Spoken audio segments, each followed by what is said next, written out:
Daniel Cormier and why Jon Jones can't retire without facing Tom Aspinal. Daniel Cormier isn't buying the talk that Jon Jones might retire without squaring up with Tom Aspinal. In a recent episode of Funky and the Champ alongside Ben Askren, DC laid it all out. Jon's pride just won't allow him to walk away without answering that challenge.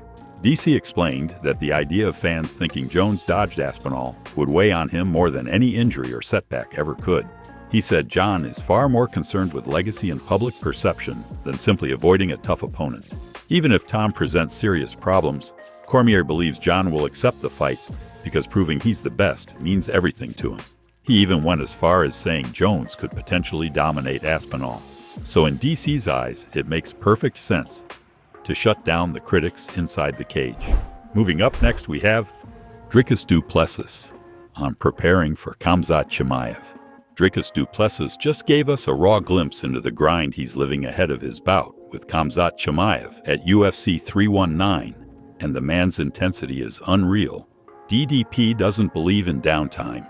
No post-fight breaks, no off weeks. He's right back in the gym the very next day. He admits he doesn't even enjoy his wins anymore. The moment the fight ends, he's already thinking about the next challenge. And while he recognizes that's not ideal, it also shows just how mentally immersed he is in this journey. When you're facing a savage like Khamzat, that kind of obsession might be your biggest weapon. Dricus is laser-focused. He's not just training, he's living in fight mode. And that's what could make this matchup so dangerous. Khamzat is known for crushing his opponents, but Duplessis is built different. He's comfortable in discomfort, and that makes him a real threat.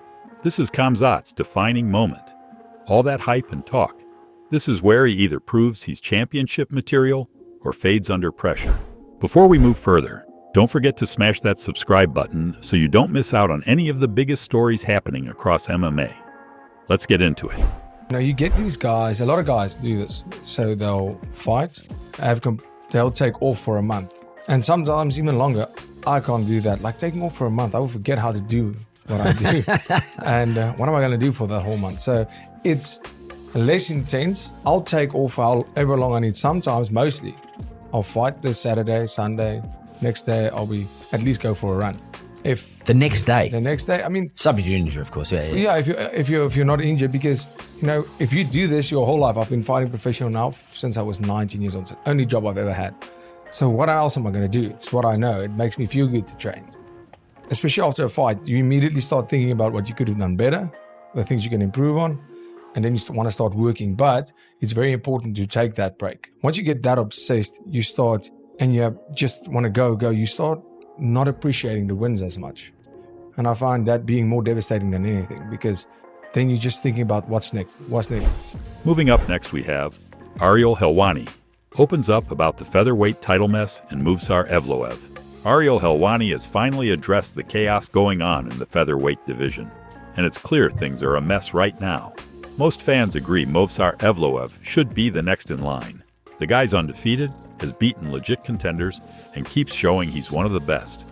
But his latest tweets suggest the UFC isn't giving him that title shot, and instead, we might be seeing a Volkanovski versus Yair rematch. But let's be honest, Volk already dominated Yair. It wasn't close, and it's definitely not the fight fans are screaming for. Helwani floated a better plan. Book Yair versus Diego Lopes and line up Volk versus Movsar. Clean and simple. But will the UFC actually go that route? Let's talk about Movsar. His style might not be wild, but his results are undeniable. He's beaten Aljamain Sterling, handled Arnold Allen, and shut down Diego Lopes. The same Diego everyone thought could dethrone Volk. Yet somehow, Movsar keeps getting left out of the big picture. He's not flashy. He's not a promo machine, but he keeps winning. And for the hardcore MMA crowd, a technical chess match between him and Volkanovski would be elite. Even though he may not be the biggest name, even though he may not be the most popular fighter, may not have the most exciting style, Volk has not and has never shied away from any of this. Maybe it's because he's a fighting champion, he's just that kind of guy, or maybe because there was once a time where he was in a spot where, people weren't banging the drum to fight him. There's a bunch of just really fascinating mysteries just sort of percolating in the air right now. I wonder if it'll be Volk sitting. I wonder if they put Yair versus Diego Lopez on that card. That's the one that I thought should be on Noche UFC before all of this, right? I thought, regardless of what happened in Miami, Diego wins, Diego loses, Yair wins, Yair, that's the fight to make. It ended up being, of course, Diego losing, Yair wins. That's the fight to make. Of course. The heat between them. So good. The tie. And it makes sense. To Mexico. Yair's on a one-fight winning streak. Diego just fought for the belt. It makes sense. The reports seem to indicate that it's going to be Movsar versus Aaron Pico. I don't think it necessarily means it's going to be Yair versus Volk. Moving up next we have Ilia Topuria, reportedly takes down Khamzat Chimaev in training. Spanish MMA reporter Alvaro Cañero just lit the MMA scene up with another bombshell. If you know Ilia Topuria, you know Alvaro is tight with his camp. He's leaked multiple fight announcements early and even broke news on Ilia's name changes.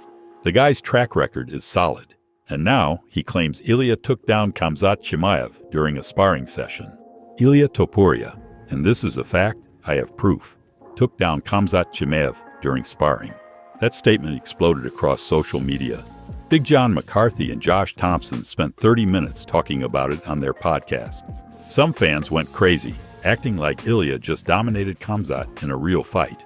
Others played it down, reminding everyone that sparring isn't the same as competition. Even Big John pointed out that when bigger guys train with smaller guys, they often ease up. They might even let the smaller guy get something off to help their development. Still, whether Ilia earned that takedown or not, it's got people talking. And once again, Alvaro was the first to break it. Look and you go, them training together. Of course, it makes sense. Iron sharpens iron or it breaks iron. It either sharpens or breaks depending upon who you're training with and how that training is going. Obviously, Chimaev is a bigger human being than Topuria. Okay, here's a guy that cuts down to 185 or was cutting all the way down to 170. He's bigger, and so, but training is training. And again, all kinds of things happen in training, and you can train with a smaller fighter if you're the bigger guy, as long as you don't lose your mind. You've got to hold yourself back in certain areas. Don't put as much pressure as you can at certain times, because you got to say, hey, I've got to give space and I got to do things to let this person who's a little bit smaller than me, I got to give them a chance to work and do what we're flowing through or whatever. But it makes sense. It makes sense that they both, kind of congregated towards each other, their backgrounds, everything. That's the full story. Let me know what you think in the comments. And if you're feeling it, hit that like button and subscribe so you don't miss what's next in the world of MMA.